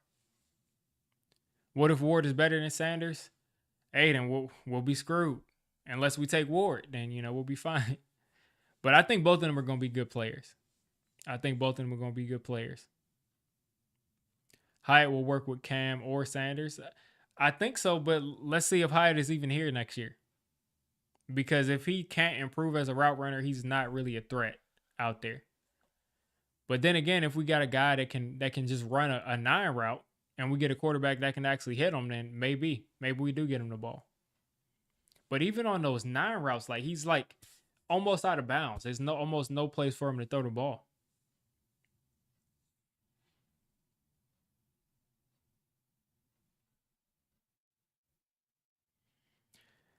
And yeah, I mean that's why we're picking the first in the draft, Derek, is because we don't have a bunch of great. You're right. The great players on this team are both injured right now. You got Andrew Thomas, who's often injured, who's a great player. Okay, Neighbors is more than an okay receiver. I mean, come on, man. He's more than okay. I mean, I give you good, but he's more than okay. And Hyatt was always overvalued. I agree with that. But I think Neighbors is much more than okay. I think he's much more than okay. Again, he hasn't had a quarterback, and he's about to get to 1,000 yards. And don't give me like they just forcing the ball, because Slayton was here with almost nobody here for years, and he never got to 1,000. Now Hyatt, he's a problem. And here I go frozen. Give me a second. Here I go frozen right here. Come on now.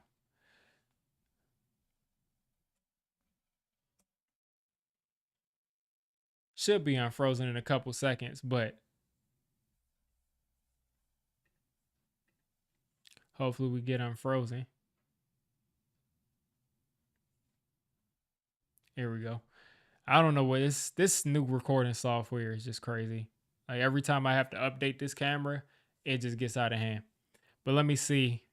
Yeah, Derek, that's what I'm saying. I watched Malik Neighbors for like 3 years at LSU.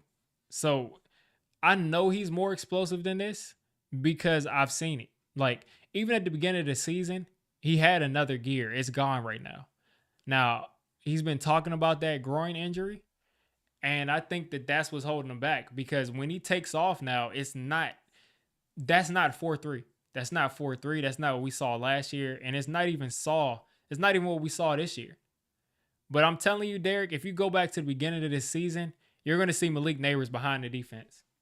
You're going to see Malik Neighbors behind the defense and running right straight through the defense. So, like I said, I mean, I think you just got to let it play out, because I think he does have that explosion. Like, that dude he's a problem, man. I'm telling you, you're going to be seeing him next year with an actual quarterback. He's a problem. And he's definitely been behind the defense. He's even been behind the defense even since he's been kind of hampered.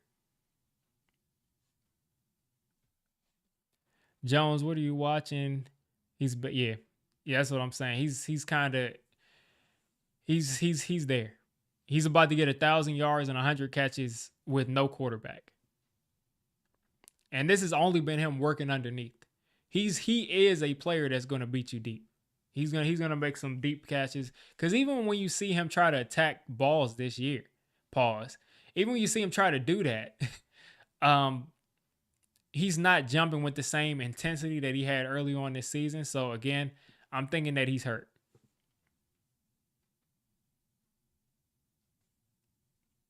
Here we go back to the generational. Odell, I think was a generational. I mean, that dude was amazing. But Malik is definitely hurt. Like, he's definitely playing. He's not injured, but he's hurt for sure. What's the best pro comparison for Shedeur, Sanders, and Ward? I've heard this about Cam Ward a couple times, and I'm gonna kind of steal what they said on because I kind of agree with this. What they said for on He's a Giant podcast. I see a lot of Brett Favre. Like creative, making guys miss, running around. I see Brett Favre for Cam Ward. And for Shedeur Sanders, and I see it in the chat, I see Joe Burrow. I really do. I think they have similar mobility. I think Shedeur might be a little bit faster, They both have similar arm strength where they have plus arm strength, but not like crazy arm strength. They both can throw off platform. They both are extremely calm and have that common presence on the field. They're both clutch. I see a lot of stuff from Joe Burrow and Shedeur Sanders, and I see a lot of Brett Favre and Cam Ward. Now, are they going to be Brett Favre and Joe Burrow? We'll see. We'll see. Are they going to be those players? We'll see. But I see that kind of play style for both of them. And in the pocket, I mean, like I said, he's trading with Tom Brady. I see Tom Brady like movement in the pocket from Shedeur Sanders, and that's because he's true. That's because he's trained with him. You said maybe with Justin Bieber. I think Odell is a dog, man. Like Odell even injured. Odell even injured though was going crazy on a couple of those slant routes. I think Shedeur can be better than Burrow. Listen, if Shedeur is better than Burrow, we're gonna get a Super Bowl.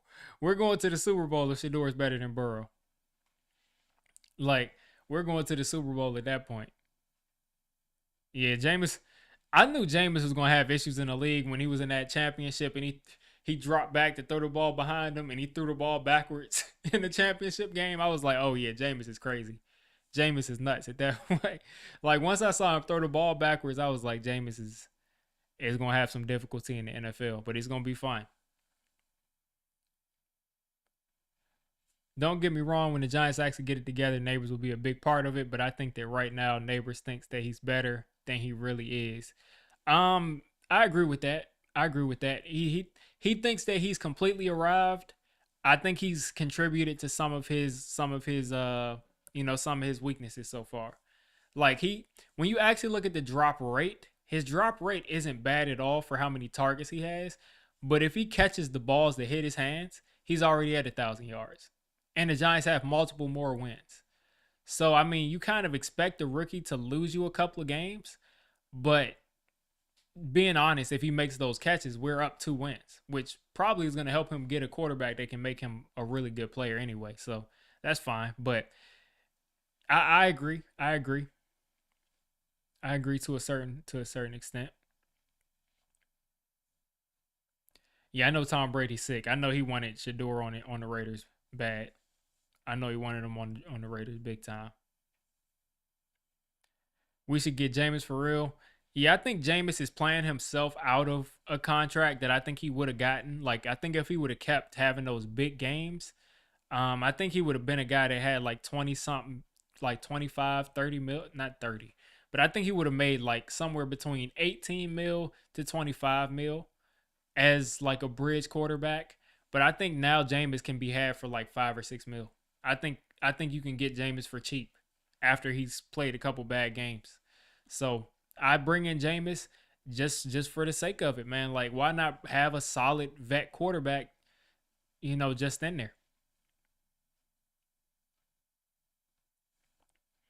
Yeah, but we lit, man. I mean, first pick in the draft. If we mess this up, it's because we messed it up.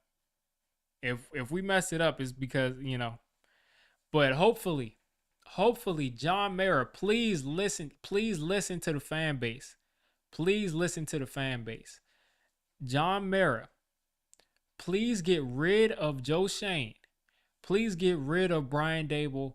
Bring in a competent general manager that's not recommended by Bill Belichick.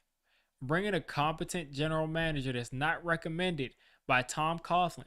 Bring in a competent general manager that's not recommended by Bill Parcells. Let him go to work.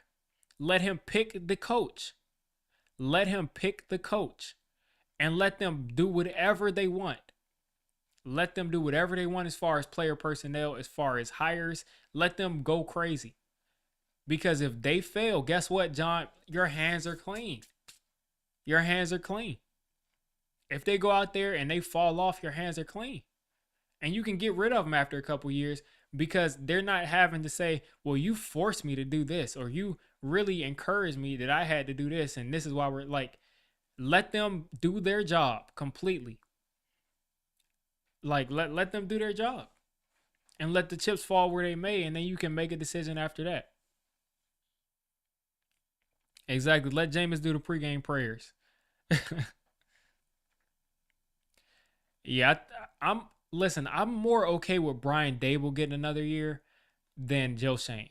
Because I think Brian Dable, his first 2 years, obviously overachieved the first year. Obviously, that's not debatable. He won coach of the freaking year. It's the second year. Brian Dable went 6-10 with all those injuries and should have won a couple more games if players didn't make some crazy mistakes. But Joe Shane has not done a good job, specifically in the draft, and that's where we need to improve if we're going to be a good team. We can get a flash in the pan with some free agents, but as far as the draft goes, we can absolutely not afford to continue to let Joe Shane draft. Like, we can't do it. You said the problem is if the Giants fire Joe Shane and Brian Dable, that's going to push the rebuilding phase. Listen, I think you're already pushing the phase back, because all you're going to do is, if you give them again next year, that's 4 years you spent with them not doing anything. The Giants, what pick did they have? What pick did they have when Joe Shane took over? They had what, the sixth pick, or what? What was it? The fifth pick and the seventh pick. Now they're picking first. Did they go forwards or did they go backwards since Joe Shane has been here? So we haven't been rebuilding.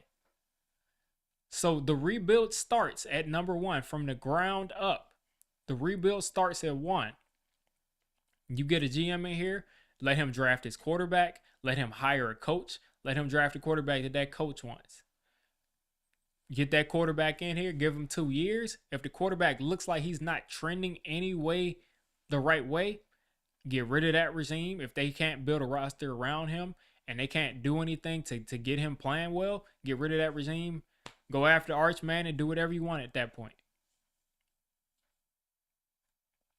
Exactly. Like, Richie James was out there balling. Like, I mean, come on now. Exactly. Let your coach pick the quarterback, because you'll end up in a situation like Mike Shanahan. You'll end up in a situation like Brian Flores. Like, let your coach pick the quarterback. Let your guy, because what are you gonna do now? Dable's gonna go out there. Joe Shane's gonna go out there and pick a quarterback. Guess what? The Giants aren't gonna be good next year. That's no surprise. Shane can't draft. So they're going to go out there. They're going to pick their quarterback. After a year, the quarterback is going to lose his head coach, have a different GM, have a different offensive scheme. And then the second year, he's going to have a new guy in there. What if this guy wanted the Giants to take Cam Ward, or he wanted to work with Cam Ward instead of Shedeur? What if this guy sees Shedeur as a prima donna and he's not going to give him a shot, and he automatically thinks he's behind the eight ball and he doesn't even want to work with him? You're going to have instant issues right there. You wasted a pick. If we could get listen, Eric, if we could get a second round pick for Kayvon Thibodeaux, he would be gone. He would already been gone. I'm telling you, he would already been gone. If we get a second for him, listen, easy. You're gone. You're done. You're done here. If we can get a 2 for Kayvon Thibodeaux, I'd do that all day. Punch Joe in the face and tell him to leave. Yeah, like, get him out of here, man. I think Brandon Brown could be a good GM. It's just like, even though a lot of the fan base wants it to happen, it's like, how do you sell to the fan base that the Giants have the worst record in the league, but we're going to promote a guy that was here while this happened as it's like the Bills having a horrible season back then and then promoting Joe Shane to the GM. It's like, I don't know if you can justify that. I don't know if you can justify it at that point. But I mean, I would like to see Brandon Brown, I would like to see what he would have done, because it looks like he didn't agree with some of the things that Joe Shane did, which is, I'm sure, is something he's going to be able to have the right to do whenever he gets interviewed, if they do interviews for new GMs this offseason, which it seems like they're not going to do. Why else are they calling Talking Giants telling them what to do and what to say about Joe Shane unless they plan on keeping him. I mean, if we would have taken Louis Riddick at GM, we might be in a better situation. We might be in a better situation than Gettleman, because Gettleman was awful. Like, Joe Shane is literally getting credit right now because he updated the draft room and the draft facilities. Like, because he updated the scouting room and now we don't use like a whiteboard and chalk, he gets all this credit.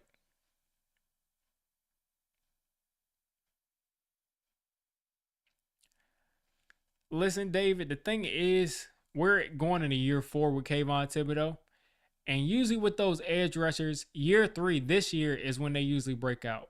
Now, he did start to turn up, but at the same time, I don't think we're going to get the game-changing, like game-breaking Kayvon Thibodeaux. I do think that he can ascend to become an 8 to 10 sack guy. I do think that's possible. But do I see him becoming like Von Miller, TJ Watt, Myles Garrett? Do I see him doing that? No. Do I see him even becoming a guy like Brian Burns? I don't think so. I don't think he's going to be that guy.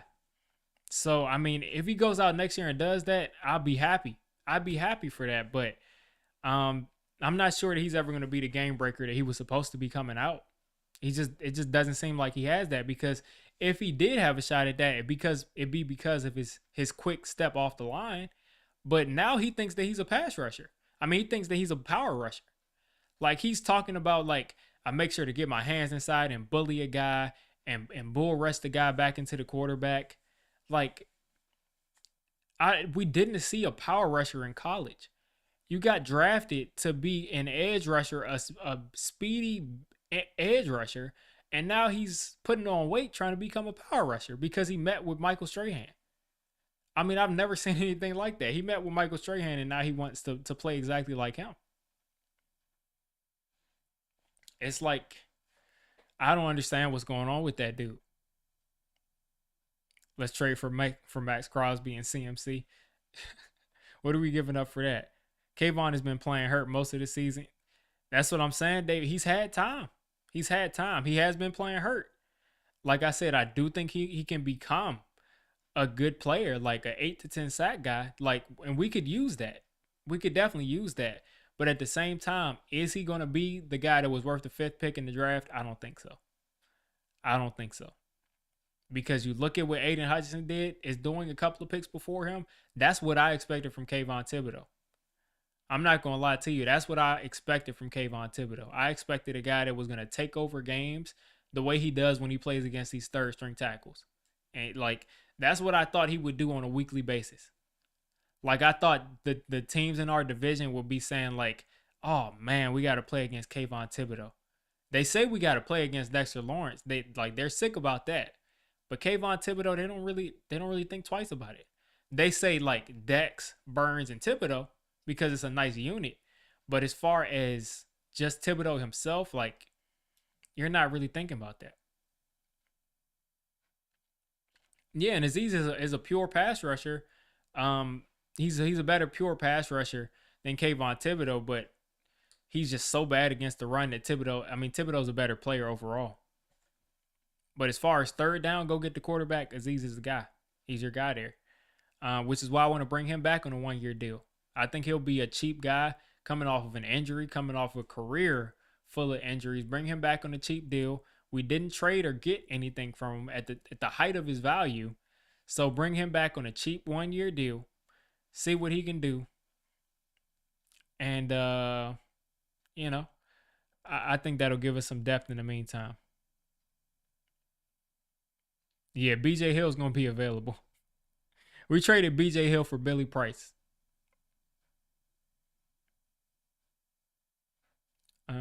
He bull rushing because he's guessing between pass or run instead of being in the film room. Yeah, I don't know what Kayvon's issue is, but again, he is not the player that we saw in college. Like, Kayvon, out of college, it was like people were saying, like, they were calling him OC. They were saying, like, he has as quick a step as we've seen. And the only guy that I can think of is OC. And that's gone. We don't have the quick step. All we have is bull rush. And you see the games where Kayvon Thibodeaux goes off and like takes over a game. It's when he's coming around the edge. It's when he's fake spinning to the outside and spinning back inside and get like it's when he's doing bendy edge rusher stuff. And he only does that. He only does those moves against like third, fourth string tackles. That could be possible. Tyreek Hill, maybe he's available. Maybe he's available. I mean, I wouldn't be against that for a rookie quarterback to have Tyreek Hill and Malik Neighbors and a bunch of other guys. I mean, people are ready to give up on Aziz because of the injuries. And I mean, I can't blame them because like they're injuries and he's injured again. But I mean, I don't think people really question Aziz's ability to go after quarterback. He just can't stay healthy, which is why I just want to bring him back on a 1 year deal. Let him come back and try to prove it. Let him be your edge three and go get the quarterback. Yeah, that would be amazing if we get a corner like that. Which is why, like I said, at the top of the second round, I'm looking for corner. I'm looking for corner. All you see is Kayvon acting like Messi or Ronaldo, throwing his arms up in the air trying to get a call. That's what he's doing. But yeah, I mean, I think he can be a good player. He's just gotta. I don't know.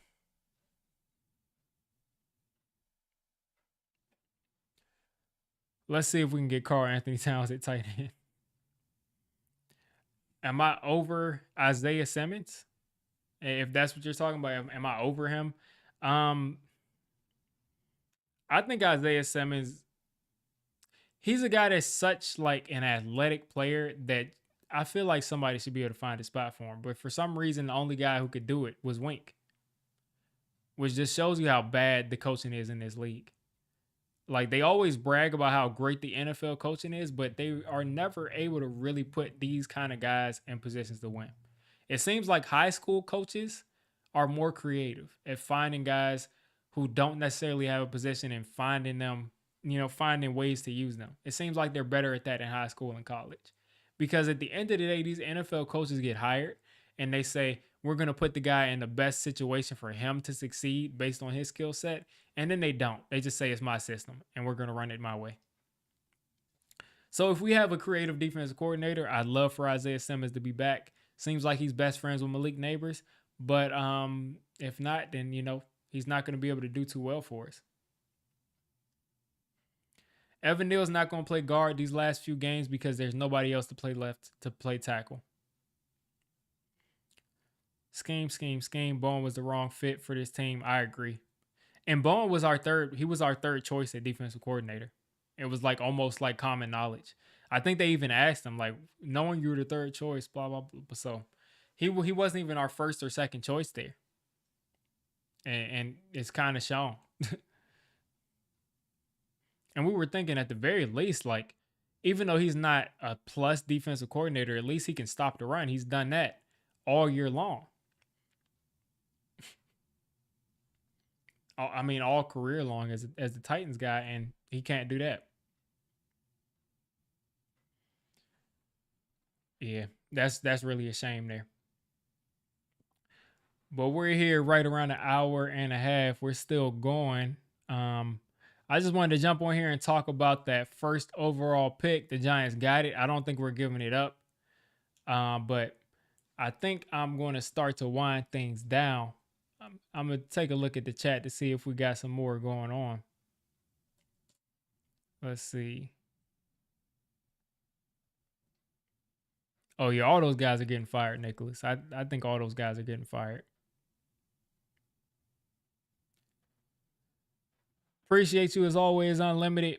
I got the week off. Maybe y'all will get a surprise stream during the week. I'm going to really start grinding some tape. So hopefully we can start to see some film sessions going up. I already got one on Cam Ward on my members section of the channel. So that'll probably go up this week public. And I'll probably be uploading some more stuff to the member side. In the meantime, you all have a great rest of your day. It's only a matter of time before we get some kind of hope into this season. and we can hopefully be going in the next season with a quarterback that can actually make us happy and give us some hope as a team to go out and win some games. So appreciate y'all for sticking with me. We had like 250, 270 people in here at one point. So appreciate y'all as always. And have a happy new year. If you don't, I'll be back next Sunday. But have a Merry Christmas. Have a happy Hanukkah. And see you guys soon.